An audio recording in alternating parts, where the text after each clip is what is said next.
Special train से रामेश्वरम धाम की तीर्थ यात्रा। आज ही अपनी सीट बुक कराएं त्रिपुरयात्रा.com पर।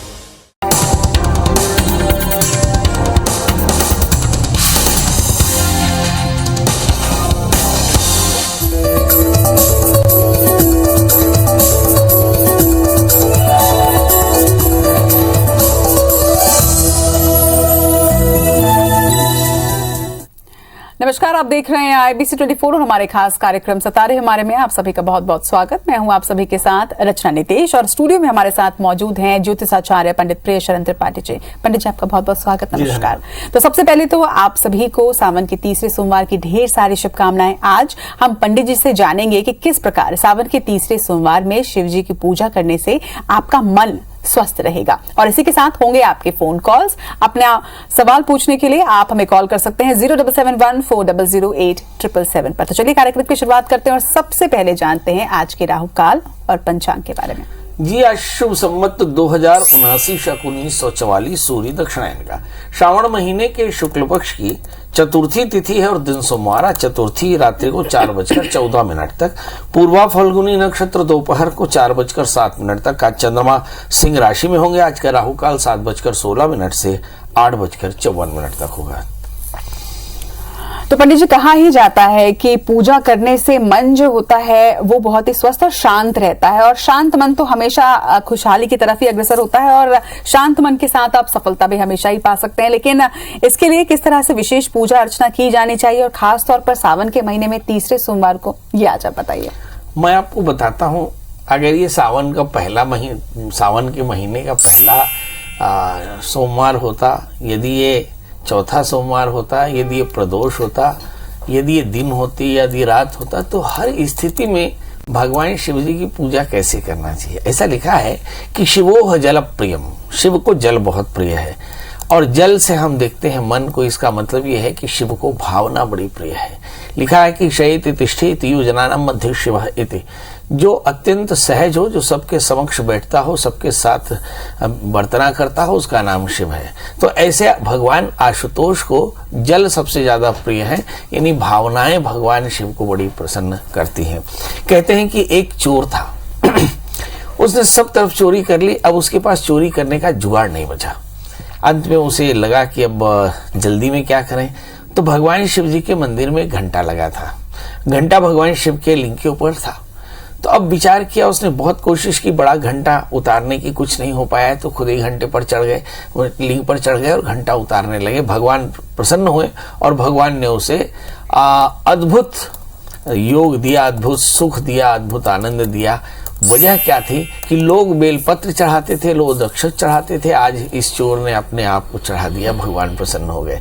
अब ये कथा बताती है कि भगवान आशुतोष कितने सहज हैं, और शायद यही कारण है कि इनको महादेव कहा जाता है।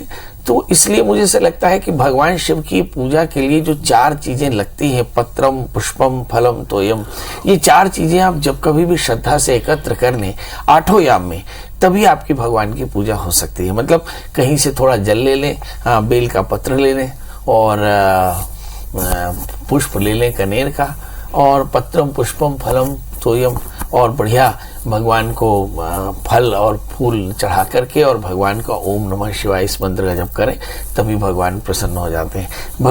भगवान का नामोच्चार जो है सब प्रकार के कीलक कवच और शापोद्धार से मुक्त है। ये एक मंत्र है जिसे किसी प्रकार के उत्कीलन की आवश्यकता नहीं पड़ती, ओम नमः शिवाय, और ये बड़ा सहज मंत्र है जिसका अर्थ होता है मैं शिव को प्रणाम करता हूँ।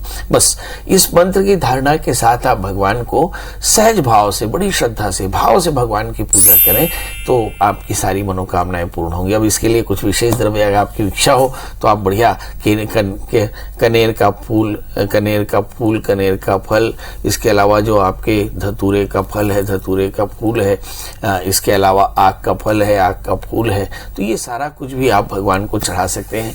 पंचानाम अमृतानाम समाहारा, दूध दही शहद घी शक्कर, इनसे भगवान शिव का अभिषेक कर सकते हैं, सुंदर गंगा जल का अभिषेक कर सकते हैं, भस्म माथे पर लगा सकते हैं। तो इस तरह से षोडशोपचार से, यथालब्धोपचार से भगवान शिव की पूजा करें, मगर भावना से करें, तो आपकी सारी मनोकामनाएं पूर्ण होती हैं। तो चलिए इस तरह से पूजा पाठ आप करें, फिर आपको सुकून भी मिलेगा, मन की शांति भी आपको मिलेगी और साथ ही सफलता के मार्ग पर भी आप अग्रसर होंगे। और अब कॉलर्स का रुख कर लेते हैं पंडित जी। चंडीगढ़ से आज हमारे सबसे पहले कॉलर हैं जितेंद्र जी। जितेंद्र जी, स्वागत है आपका हमारे कार्यक्रम में। अपना सवाल और उसके साथ साथ आपकी जन्मतिथि, समय और स्थान। 27 दिसंबर 1973। थोड़ा ऊंचा बोलिएगा। 27 दिसंबर 73। 27 दिसंबर 73। 11:55 AM। 11:55 AM, चंडीगढ़।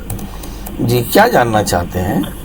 नहीं, मेरी इतनी एज हो गई है, मेरा कोई काम सेट नहीं हुआ, ना मेरा कोई घर बना, मेरे ऊपर कर्जा भी बहुत है, और मेरा घर कब बनेगा और आने वाला समय कैसा? बस मेरी पूछा। आप करते क्या थे प्रभु? पहले मैं रेता बजरी का काम करता था मैडम जी। रेता बजरी, गिट्टी क्रेशर। अच्छा, क्रेशर था आपका? हाँ जी। क्रेशर था, और अब काम बन नहीं रहा है, लोन ज्यादा है, हर काम में बाधा है। ये देखते हैं आपका जन्म लग्न मीन है, राशि आपकी मकर है। गोचर को अगर देखें तो ऐसा लगता है कि गोचर में तो सारे ग्रह ठीक ठीक बैठे हैं। मंगल आपका धनेश होकर धन स्थान में है, बाईदी में भाग्येश भी है। तो आपने जो चूज किया था कंस्ट्रक्शन मटेरियल का काम, ये व्यापार भी आपका बहुत अच्छा है। अब सवाल यह है कि सब कुछ अच्छा है तो लोन क्यों है? हम देखते हैं कि 2016 से 19 और 19 से लेकर आज तक लगातार पहले शुक्र की दशा, फिर अब राहु की अंतर दशाएं चल रही हैं और ये 2024 तक चलेंगी। इसके बाद शनि की महादशा प्रारंभ हो जाएगी। इसका मतलब ये होता है कि 2016 से 19 आपका व्यापार लगातार कम हुआ और अब 2021-24 तक हम देखते हैं कि लोन का बर्डन है और काम में कमी है। इसके चलते थोड़ी सी परेशानी। अब सवाल ये है कि तुलसीदास जी ने लिखा है कि बड़ी तीव्र बाधा है, तब करें क्या? कहा भावी मेट सकहि त्रिपुरारी। आज भगवान शिव का दिन है तो आज केवल भगवान शिव पर चर्चा करेंगे। कहा भावी मेट सकहि त्रिपुरारी, तो जाके भगवान शिव की शरण में जाएं और बड़ी श्रद्धा से भगवान शिव का अभिषेक करें। ओम नमः शिवाय इस मंत्र का जप करें। 11,000 ओम नमः शिवाय इस मंत्र का जप कर लें। 4 कैरेट का बढ़िया पुखराज और 8 कैरेट का मूंगा धारण करें। आप गुड़ का थोड़ा सा दान किया करें गाय को, आप देखेंगे सारी परेशानियां दूर हो जाएंगी। चलिए अगले कॉलर राजनांदगांव से खूमन दास जी हैं। अपना सवाल पूछिएगा, इसके साथ ही आपकी जन्मतिथि, समय और स्थान बताइएगा। खूमन जी, आपको मेरी आवाज मिल रही है क्या? हाँ पंडित जी। हाँ जी, प्रणाम करते हैं। बताएं डेट ऑफ बर्थ, टाइम और प्लेस। प्रणाम पंडित जी। जी बताएं डेट ऑफ बर्थ, जन्म तारीख। पंडित जी मेरा है 3 तारीख 2 फरवरी। है 3 तारीख 2 महीना। 3 फरवरी? नहीं जी, 3 तारीख 2 महीना। हाँ 3 तारीख। 3 तारीख 2 महीना, साल नहीं बताया। ये 1991 का है पंडित जी। बहुत सुंदर। और जन्म समय बता दें। समय अब लगभग वही 4 से 3 के बीच है सर। अच्छा, सुबेरे का कि शाम का? शाम का। अच्छा, और जन्म स्थान बताइए। ये है ग्राम खोर्दा। कहाँ पड़ता है ये राजनांदगांव, छत्तीसगढ़। अच्छा, अब बताइए जानना क्या है? सर ये जो कुछ भी जो काम करना चाहता हूँ वो सफल नहीं होता है। चलिए रचना जी, अब आप देखिए कि अब इन दिनों में जो प्रश्न आ रहे हैं ना, सबके पास एक ही प्रश्न है कि काम कुछ भी करें फायदा नहीं हो रहा है। ठीक है, अब आप ये सोचिए कि इसके लिए क्या राहु केतु दोषी है? नहीं साहब, समय भी कुछ कारण है, देश काल परिस्थिति है ना। देश की जो परिस्थिति होती है वो आपकी होती है, काल की जो परिस्थिति होती है वो आपकी होती है, और परिस्थितियों की जो परिस्थिति वो आपकी गति की वजह बनती है। तो चलिए ये देखते हैं। आपका जन्मलग्न मिथुन है, राशि आपकी कन्या है। आपके भी 8वें स्थान में शनि राहु, दूसरे स्थान में गुरु केतु है, जो बताते हैं कि कष्ट का समय तो है। 8वें स्थान में शनि राहु होने से काफी ज्यादा परेशानियां आती हैं, आकस्मिक हानियां होती है। मैं जैसे देख पा रहा हूँ कि आपकी भी जन्म कुंडली में वही 2016 से 19 काफी तनाव रहा। मुझे ऐसा लगता है कि इस समय भी जो दशाएं हैं, फरवरी 2022 के बाद में मंगल की अंतर्दशा आपके लिए काफी फेवरेबल है, और उसके बाद मुझे ऐसा लगता है कि 2023 के बाद में जब गुरु की महादशा शुरू होगी तब आपके लिए बहुत अच्छा समय रहेगा। मतलब इंतजार की घड़ियां समाप्त, जो 18 साल की राहु की दशाएं थी जिसमें आपने घनघोर संघर्ष किया, उसका समय अब खत्म होने वाला है। बस थोड़ा सा समय मंगल का बाकी है, इसे आप शांति से गुजार लें। अब सवाल यह है कि करना क्या चाहिए। जब 8वें स्थान में शनि राहु हो, यानी आपको घनघोर पितृदोष हो, तो पितृदोषों का शमन कराना चाहिए। इसके लिए शास्त्र में लिखा कि किसी नदी के किनारे देवता के मंदिर में जाकर मम कुलाभिवृद्धि ऐसा संकल्प करके पंच कलशों की स्थापना करके ब्रह्मा विष्णु महेश यम और प्रेत की स्थापना करके एकोदिष्ट श्राद्ध करें, सर्प श्राद्ध करें और फिर विधिवत रुद्राभिषेक करें तो आपकी परेशानी दूर होगी। इसके अलावा एक 4 कैरेट का पन्ना, 4 कैरेट का उपल धारण करें। याद रखें, आप कुछ ना भी करें तो वर्ष 2023 के बाद आपका जीवन बहुत सुंदर रहेगा जी। चलिए अगले कॉलर अंबिकापुर से रेखा जी हैं। रेखा जी अपना सवाल पूछिएगा, इसके साथ ही तिथि, समय और स्थान। जी मैं रेखा बोल रही थी अंबिकापुर से जी। मुझे अपने हस्बैंड के बारे में पूछना है। उनका जन्म तिथि है 23 और 24 की मध्य रात्रि में 1:30 बजे और जन्म स्थान है नागदा मध्य प्रदेश में। मुझे सर कैरियर रिलेटेड पूछना चाह रही हूँ कि जितनी भी एग्जाम्स वगैरह होती है तो अच्छे से उसमें मतलब अटक जाते हैं बीच में, इंटरव्यू तक पहुंचते हैं बट सिलेक्शन नहीं हो पाता है। कैरियर से संबंधित बात है। एक प्रश्न हमें भी करना था रेखा जी कि आपने अपने हस्बैंड का महीना नहीं बताया जन्म का और साल नहीं बताया। सॉरी सर, अप्रैल सर 23 और 24 अप्रैल मतलब 23 और 24 अप्रैल की मध्य रात्रि। साल सर 1982। 82 बहुत सुंदर। हरदा खास नहीं सर, नागदा मध्य प्रदेश। नागदा मध्य प्रदेश। आपके हस्बैंड पढ़ाई क्या किए हैं? जी सर वो डॉक्टर हैं, BA MS। अच्छा बहुत बढ़िया। चलिए आइए देखते हैं। आपके हस्बैंड का जन्म लग्न मकर है और उनकी राशि मेष है। मेष राशि वाले जातकों के लिए डॉक्टर बनना आसान रहता है और वे अच्छे डॉक्टर्स होते हैं। लग्न शनि भाग्य स्थान में बड़े दयालु हैं और मंगल की महादशा शुरू हो चुकी है। मंगल की महादशा में राहु गया, अब गुरु की अंतर्दशाएं भी खत्म होने वाली हैं। शनि का अंतर शुरू होने वाला है और शनि आपके पति के भाग्य स्थान में, मतलब अब मामला 2-4 महीनों का है। 2-4 महीने में आपके पति की सारी मनोकामनाएं पूर्ण हो जाएंगी। अब सवाल यह है कि इन 2-4 महीनों में करना क्या है। आपको चाहिए कि आप अपने हस्बैंड को बढ़िया एक जामुनिया पहना दें 6-7 कैरेट का, एक बढ़िया सा पन्ना पहना दें 6-7 कैरेट का और हस्बैंड से कहा करें कि केले के वृक्ष की सेवा करें। एक केले का पौधा अपने गमले में लगा लें, केले के वृक्ष की सेवा करें और थोड़ा सा घी का दिया केले के वृक्ष पर लगा दिया करें। आप देखेंगे बहुत जल्दी आपके हस्बैंड की परेशानी दूर हो जाएगी। फिर से कॉलर्स का रुख कर रहे हैं। बिलासपुर से हमारे साथ वर्षा जी हैं। वर्षा जी अपना सवाल पूछिएगा, इसके साथ ही आपकी जन्मतिथि, समय और स्थान बताइएगा। जी सर बच्चों के बारे में पूछना था। जन्म स्थान है बिलासपुर और जन्म तिथि है 31/12/2013 का। समय बताइएगा। समय 10:15 को है। सुबह के? जी सुबह। ठीक है। स्थान, जन्म स्थान? बिलासपुर। ठीक है, सवाल पूछिएगा। जी बच्चों के बारे में है सर, उनकी पढ़ाई में कैसी रहेगी स्थिति? पढ़ने बैठती है, याद भी करती है और फिर एग्जाम के समय में भूल जाती है सर। पेरेंट्स की सबसे आम समस्या। अच्छा रचना जी, अब इस प्रश्न का जवाब आप दीजिए कि आप किसी बात को भूलती कब हैं?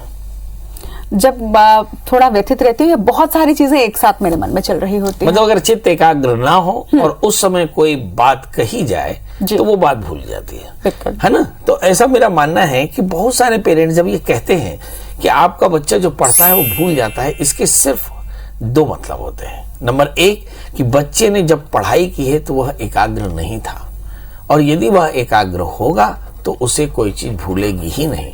भगवान ने ये जो मस्तिष्क बनाया है उसमें भूलने वाला कोई संयंत्र है ही नहीं। असल में मस्तिष्क इतना बड़ा है, मेमोरी इतनी बड़ी है कि यदि आपने ध्यान नहीं दिया तो मेमोरी ठीक जगह पर प्लेस होगी और वहां से आप रिटेन करके वो जानकारी वापस हासिल कर पाएंगे, ये संभव नहीं है। इसलिए आपका बच्चा जब भूलने लगे, केवल आपका ही नहीं किसी भी का बच्चा भूलने लगे या आप खुद भूल जाएं, तो समझ लीजिए कि आप व्यग्र अवस्था में या अनेक चित्त अवस्था में आपने इस बात को अडॉप्ट किया, यानी इस ज्ञान को अडॉप्ट किया और इसीलिए आप रिटेन नहीं कर सकती हैं। इसलिए हमारे यहाँ सूत्र दिया कि retention is always proportionate to the attention. माना जितनी बात आप कह पाते हैं उतनी बात वही होती है जिन बातों को आप एकाग्रता से समझ पाते हैं। यदि आपने ध्यान से एकाग्रता से कोई बात समझी नहीं, सुनी नहीं, तो आप उन बातों को उतनी एकाग्रता से व्यक्त नहीं कर सकते। तो इसका मतलब ये हुआ कि आपका बच्चा ध्यान नहीं देता, बस क्लासरूम अटेंशन नहीं है, और यही कारण है कि उसके अंदर आत्मविश्वास नहीं है। और यदि वो आत्मविश्वास लाना चाहे तो थोड़ा सा एक प्रश्न आता है कि बच्चों का ध्यान कैसे एकाग्र होगा। हम लोग अपने बच्चों को physics, chemistry, maths, biology, MBA MBA करने के लिए बहुत ध्यान देते हैं, मगर हम लोगों ने अपने बच्चों को प्रार्थना से हटा दिया। आप 5 मिनट बच्चों से कहिए कि भगवान के सामने बैठ करके 5 मिनट ओम नमः शिवाय इस मंत्र का जप करें, और इस बच्चे को बढ़िया सा 4 कैरेट का पन्ना ओपल पहना दें। आप देखेंगे बच्चे की मेमोरी भी अच्छी रहेगी और करियर भी अच्छा रहेगा।